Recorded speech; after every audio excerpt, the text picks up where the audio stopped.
ராமநாதபுரம் அருகே online rummy விளையாடியதில் பணம் கொடுப்பது தொடர்பாக முன்விரோதம் காரணமாக சாலையோரத்தில் நின்று பேசிக் கொண்டிருந்தவர் மீது காரை வைத்து ஏற்றியதில் ஒருவர் உயிரிழந்தார்.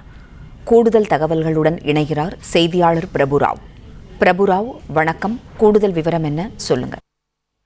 நிச்சயமாக ராமநாதபுரம் அம்மன் கோயில் தெரு பகுதியைச் சேர்ந்த நபர்களுக்கும் பரமக்குடி பொன்னையாபுரத்தைச் சேர்ந்த ராமநாத பிரபு என்பவருக்கும் இந்த ஆன்லைன் ரம்மி விளையாடுவதில் பணம் கொடுப்பது தொடர்பாக முன்னிரோதம் இருந்து வந்தது. இது தொடர்பாக நேற்று இரவு சுமார் 8:30 மணி அளவில் அந்த அம்மன் கோயில் பகுதியைச் சேர்ந்த நபர்களிடம் இந்த பொன்னையாபுரத்தைச் சேர்ந்த ராம் பிரபு அவர்கள் வாக்குவாதத்தில் ஈடுபட்டுள்ளார். அப்போது அவர்கள் இந்த ஆன்லைன் பணம் கொடுப்பது சம்பந்தமாக இருவருக்கும் இடையே இந்த குழு இருவருக்கும் இடையே அந்த பிரச்சனை ஏற்பட்டது. இதில் ஆத்திரமடைந்த அந்த ராமநாத பிரபு என்பவர் சாலை ஓரமாக, குறிப்பாக அந்த அம்மன் கோயில் பகுதியைச் சேர்ந்த சுமார் 12 பேர் மீது அந்த சாலை ஓரமாக நின்று கொண்டு பேசிக் கொண்டிருந்தவர்கள் மீது இந்த ராமநாத பிரபு காரை வைத்து ஏற்றி கொலை முயற்சி செய்துள்ளார். இதில் 12 பேர் காயமடைந்தனர். அதில் தற்போது 7 பேர் மதுரை அரசு ராஜாஜி மருத்துவமனைக்கு மேல் சிகிச்சைக்காக அனுமதிக்கப்பட்டுள்ளனர். மேலும் இதில் சாத்தையா என்பவர் நேற்று இரவு மதுரை கொண்டு செல்லும் வழியில் இறந்துவிட்டார். தற்போது அவர் உடலானது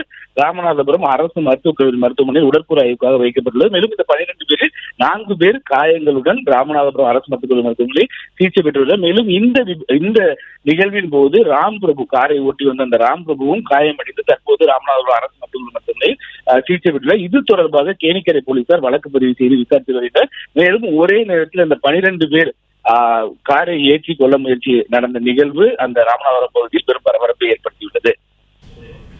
நன்றி பிரபுராவ், தகவல்களுக்கு நன்றி. பிளே ஸ்டோர் மற்றும் ஆப் ஸ்டோரில் இருந்து பாலிமர் செயலியை QR கோடு மூலம் பதிவிறக்கம் செய்யுங்கள். செய்திகளை உடனுக்குடன் பெறுங்கள்.